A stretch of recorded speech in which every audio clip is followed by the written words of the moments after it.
মানব ইতিহাসে এমন অনেক শাসক ছিলেন যারা নিজেদের ক্ষমতা ও গৌরবে ডুবে গিয়ে আল্লাহর অস্তিত্বকে অস্বীকার করেছিলেন।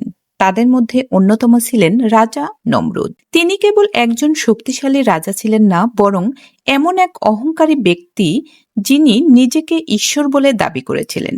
এই গল্প কেবল তার শাসন ও বিতর্কের নয়, বরং আল্লাহর বিরুদ্ধে যাওয়ার পরিণতির একটি জীবন্ত দৃষ্টান্ত। নমরুদ জন্মগ্রহণ করেছিলেন প্রাচীন বাবিল অঞ্চলে, বর্তমান ইরাকের নিকটবর্তী এলাকা। তার পিতা ছিলেন একজন প্রভাবশালী শাসক এবং পৌত্তলিক ধর্মের অনুসারী।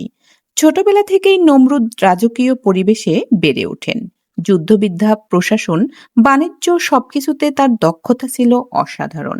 পিতার মৃত্যুর পর তরুণ বয়সে তিনি বাবিলের সিংহাসনে বসেন এবং খুব দ্রুত তার শাসন সাম্রাজ্যের সীমা চারিদিকে প্রসারিত করেন। নমরুদের সেনাবাহিনী ছিল সুগঠিত, শক্তিশালী এবং প্রশিক্ষিত।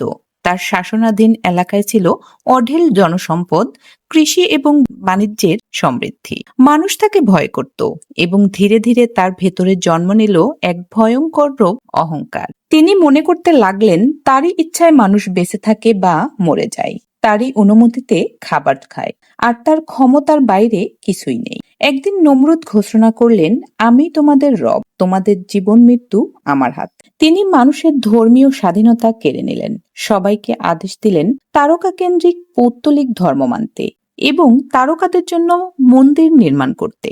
যারা আল্লাহর একত্ববাদ মানত তাদের উপর শুরু হলো নির্যাতন। এই সময়ে আল্লাহ প্রেরণ করলেন তার প্রিয় নবী ইব্রাহিম আলাইহিসসালামকে। ইব্রাহিম আলাইহিসসালাম নমরুদের দরবারে এসে স্পষ্ট ভাষায় বললেন, আমার রব সেই যিনি জীবন দেন, মৃত্যু দেন। নমরুদ উপহাস করে বললেন, আমিও জীবন দেই, মৃত্যু দেই, দেখো। তারপর তিনি এক বন্দীকে হত্যা করার আদেশ দিলেন, আরেক বন্দীকে মুক্তি দিলেন। এই দেখো, আমি জীবন মৃত্যুর মালিক, নমরুদ বললেন। ইব্রাহিম আলাইহিসসালাম শান্তভাবে জবাব দিলেন, আমার রব সূর্যকে পূর্ব দিক থেকে উদয় করেন। তুমি যদি সত্যি ঈশ্বর হও তবে সূর্যকে পশ্চিম দিক থেকে উদয় করো। নমরুদ স্তব্ধ হয়ে গেলেন। তিনি কোনো জবাব দিতে পারলেন না, কিন্তু অহংকারে অন্ধ হওয়া সত্য মেনে নিতে রাজি হলেন না, বরং তিনি নবীকে হত্যা করার ষড়যন্ত্র শুরু করলেন। নমরুদ সিদ্ধান্ত নিলেন ইব্রাহিম আলাইহিসসালামকে জীবন্ত পুড়িয়ে মেরে ফেলবেন। তিনি জনগণকে আদেশ দিলেন, এক বিশাল অগ্নিকুণ্ড তৈরি করো। মাসের পর মাস কাঠ সংগ্রহ করা হলো। আগুন জ্বালানো হলে তা এত বড় ছিল যে কেউ কাছে যেতে পারত না। একটি বিশেষ যন্ত্র, মহান তীরন্দাজের মতো একটি বড় স্লিংশট তৈরি করা হলো, যাতে ইব্রাহিম আলাইহিসসালামকে দূর থেকে আগুনে নিক্ষেপ করা যায়। যখন ইব্রাহিম আলাইহিসসালাম আগুনে নিক্ষিপ্ত হলেন, তখন আল্লাহ আদেশ দিলেন, হে আগুন, তুমি ইব্রাহিমের জন্য ঠান্ডা ও নিরাপদ হয়ে যাও। আগুন সঙ্গে সঙ্গে ঠান্ডা হয়ে গেল।